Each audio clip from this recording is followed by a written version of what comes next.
Parliament ನಲ್ಲಿ ನಿಮ್ಮ ಧ್ವನಿಯಾಗಿ ಕೆಲಸ ಮಾಡ್ತಕ್ಕಂಥವ್ರು ಪಾರ್ಲಿಮೆಂಟ್ಗೆ ಹೋಗ್ಬೇಕು ಹೊರತು ಬಾಯಿ ಬಿಡದಿದ್ದವರು ಯಾವತ್ತೂ ಕೂಡ ಹೋಗಬಾರದು. ಯಾಕಂತಂದ್ರೆ ಬಿಜೆಪಿ ಎಂಪಿಗಳು ನರೇಂದ್ರ ಮೋದಿ ಅವರು ಕಂಡ್ರೆ ಗಡಗಡ ಗಡಗಡ ಅಂತ ನಡುತ್ತಾರೆ, ಅದಕ್ಕೋಸ್ಕರ ಬಿಜೆಪಿ ಏನಾದ್ರು ಪ್ರಯೋಜನ ಆಗುತ್ತಾ? ಕರ್ನಾಟಕಕ್ಕೆ ಆಗಿರ್ತಕ್ಕಂಥ ಅನ್ಯಾಯ ಸರಿಪಡಿಸಕ್ಕಾಗುತ್ತಾ? ಇಲ್ಲ.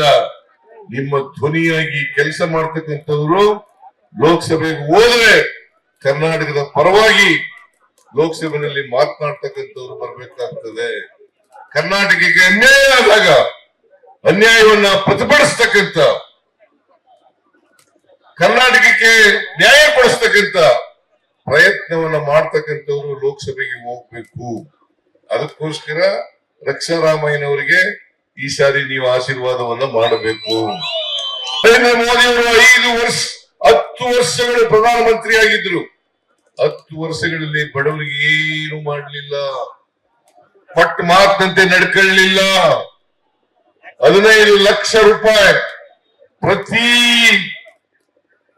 ಕುಟುಂಬಕ್ಕೆ ಅವ್ರ ಅಕೌಂಟ್ಗೆ ಹಾಕ್ತಿವಿ ಅಂತಂದ್ರು. ಹಾಕಿದ್ರ 15 ಲಕ್ಷ ರೂಪಾಯಿನ ಹಾಕ್ಲಿಲ್ಲ.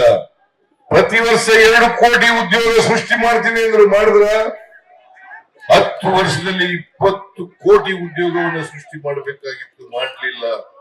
ರೈತರ ಆದಾಯ ದುಪ್ಪಟ್ಟು ಮಾಡ್ತೀವಿ ಅಂತಂದ್ರು, ಮಾಡಲಿಲ್ಲ. ರೈತರು ಬೆಳೆದಂತ ಪದಾರ್ಥಗಳಿಗೆ 1.5 ಪಟ್ಟು ಕೊಡ್ತೀವಿ ಅಂತಂದ್ರು, ಕೊಡ್ಲಿಲ್ಲ. ಸ್ವಾಮಿನಾಥನ್ ವರದಿಯನ್ನ ಜಾರಿ ಮಾಡಲಿಲ್ಲ. ಒಳ್ಳೆ ದಿನ ಬರ್ತದೆ ಅಂತಂದ್ರು, ಅಚ್ಚೇ ದಿನ ಆಯೇಗ ಅಂತಂದ್ರು.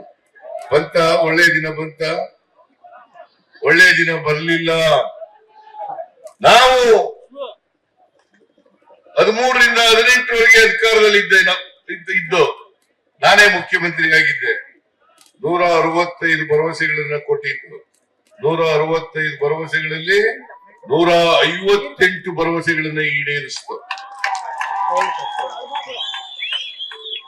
ಈ ಸಾರಿ ನಾನು DK ಶಿವಕುಮಾರ್ ಇಬ್ರು ಸೇರಿ 5 ಗ್ಯಾರಂಟಿಗಳನ್ನ ಅಧಿಕಾರಕ್ಕೆ ಬಂದ ತಕ್ಷಣ ಜಾರಿ ಮಾಡ್ತೀವಿ ಅಂತ ಹೇಳಿದ್ದು. ಅದಕ್ಕೋಸ್ಕರ ಗ್ಯಾರಂಟಿ ಚೆಕ್ಗೆ ಇಬ್ರು ಸೈನ್ ಮಾಡಿದ್ದು, ಅದರ ಮನೆಗೆ ಹಂಚಿದ್ದು.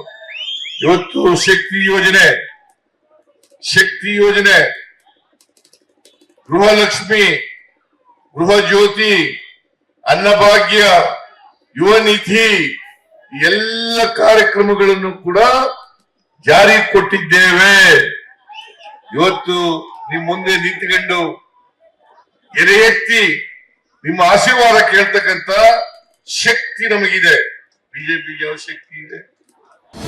ಅನುಕ್ಷಣದ ಸುದ್ದಿಗಳಿಗಾಗಿ ವಿಸ್ತಾರ ನ್ಯೂಸ್ ಯೂಟ್ಯೂಬ್ ಚಾನೆಲ್ ಸಬ್ಸ್ಕ್ರೈಬ್ ಮಾಡಿ. ಹೊಸ ಸುದ್ದಿಗಳ ನೋಟಿಫಿಕೇಶನ್ಗಾಗಿ ಬೆಲ್ ಐಕಾನ್ ಕ್ಲಿಕ್ ಮಾಡಿ. ಲೇಟೆಸ್ಟ್ ಅಪ್ಡೇಟ್ಸ್ಗಾಗಿ www.vistaranews.com ವೆಬ್ಸೈಟ್ಗೆ ವಿಸಿಟ್ ಮಾಡಿ. ಅಂಗೈಯಲ್ಲೇ ಜಗತ್ತಿನ ಸುದ್ದಿ ತಿಳಿಯಲು ವಿಸ್ತಾರ ನ್ಯೂಸ್ ಕನ್ನಡ ಆಪ್ ಡೌನ್ಲೋಡ್ ಮಾಡಿ.